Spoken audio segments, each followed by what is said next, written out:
ఓం శ్రీమాత్రే నమః. అందరికీ నమస్కారం అండి. ఈరోజు మన ఛానల్లో ఈ 2026 సంవత్సరం ఆగస్టు నెలలో సంపూర్ణ సూర్యగ్రహణం ఎప్పుడు ఏర్పడనుంది, దాని తేదీ ఏమిటో, అలాగే భారతదేశంలో ఈ గ్రహణం కనిపిస్తుందా లేదా అని, పట్టువిడుపు సమయాలు ఏమిటో, అలాగే గర్భిణీ స్త్రీలు నియమాలు పాటించాలా వద్దా అనే విషయాల గురించిన పూర్తి వివరాలు ఈరోజు మనం ఈ వీడియో ద్వారా తెలుసుకుందాం. ఎక్కడా స్కిప్ చేయకుండా పూర్తి వీడియో చూస్తారని ఆశిస్తున్నాను. అంతకంటే ముందుగా ఇంతవరకు నా ఛానల్ సబ్స్క్రైబ్ చేసుకుని వాళ్ళు ఉంటే సబ్స్క్రైబ్ బటన్ని ప్రెస్ చేసి పక్కనే ఉన్న బెల్ ఐకాన్ని ప్రెస్ చేసి అలానే ఆప్షన్ ప్రెస్ చేశారంటే నేను పెట్టే ప్రతి వీడియో మీరు నోటిఫికేషన్ ద్వారా మొదటగా చూసేయవచ్చు. ముందుగా వీడియోలోకి వెళ్ళిపోదాం.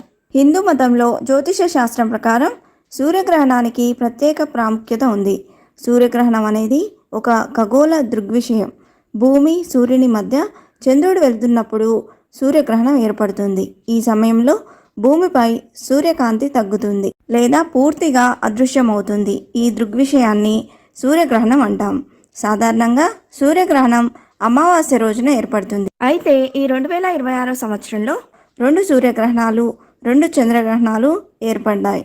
ఈ 2026 సంవత్సరంలో మొదటి సూర్యగ్రహణం ఫిబ్రవరి 17 మంగళవారం రోజున ఏర్పడింది.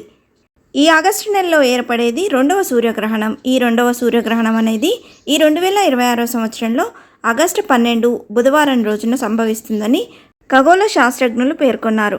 ఈ 2026లో ఏర్పడనున్న ఈ 2వ సూర్యగ్రహణాన్ని కంకణాకార సూర్యగ్రహణంగా పరిగణిస్తున్నారు. ఈ కంకణాకార సూర్యగ్రహణం ఆకాశంలో సూర్యుడి చుట్టూ ఇది మండుతున్న వలయంలో కనిపిస్తుందట. అలాగే ఈ సూర్యగ్రహణాన్ని రింగ్ ఆఫ్ ఫైర్ అని కూడా అంటారని నిపుణులు చెప్తున్నారు.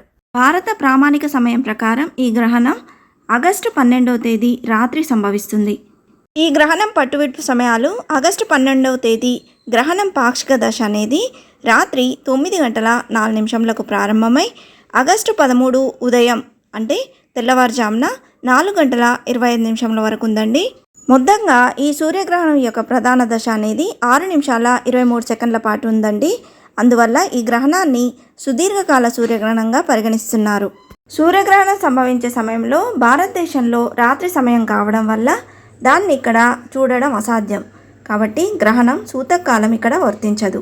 జ్యోతిష శాస్త్రం ప్రకారం గ్రహణం కనిపించని ప్రదేశాల్లో కూడా సూతకాలం అనేది వర్తించదు. సూతకాలం వర్తించదు కాబట్టి ఆగస్టు 12వ తేదీ శ్రావణ అమావాస్య నాడు పూజ, స్నానం, దానాలు, నైవేద్యాలకు సంబంధించిన అన్ని కార్యకలాపాలను నిర్వహించుకోవచ్చని పండితులు సూచిస్తున్నారు. మరి ఈ గ్రహణం ఏ దేశాల్లో కనిపిస్తుందో ఇప్పుడు తెలుసుకుందాం. ఈ 2026 సంవత్సరం ఆగస్టు 12న సంభవించే ఈ సంపూర్ణ సూర్యగ్రహణం గ్రీన్లాండ్, ఐస్లాండ్, ఉత్తర రష్యా, అట్లాంటిక్ మహాసముద్రం, స్పెయిన్ మరియు పోర్చుగల్లోని ఒక చిన్న ప్రాంతంలో కనిపించే అవకాశం ఉందని ఖగోళ శాస్త్రజ్ఞులు తెలిపారు. ఈ గ్రహణం మన భారతదేశంలో కనిపించినప్పటికీ గర్భిణీ స్త్రీలు నియమాలు పాటించాలా వద్దా అంటే పాటించిన అవసరం లేదండి. కానీ ఆ సమయంలో బయటికి వెళ్లకుండా ఉంటే సరిపోతుంది. బయటికి వస్తే సూర్యుడి నుండి వచ్చే అతినీల లోహిత కిరణాల వల్ల బిడ్డపై ప్రభావం చూపుతుందని, అందుకే బయటికి వెళ్ళడం మంచిది కాదని పెద్దలు చెప్తున్నారు. గ్రహణ సమయంలో పదునైన వస్తువులకు దూరంగా ఉండాలి. అంటే ఈ సమయంలో కూరగాయలు, పండ్లు లాంటివి తరగడం చేయకూడదు.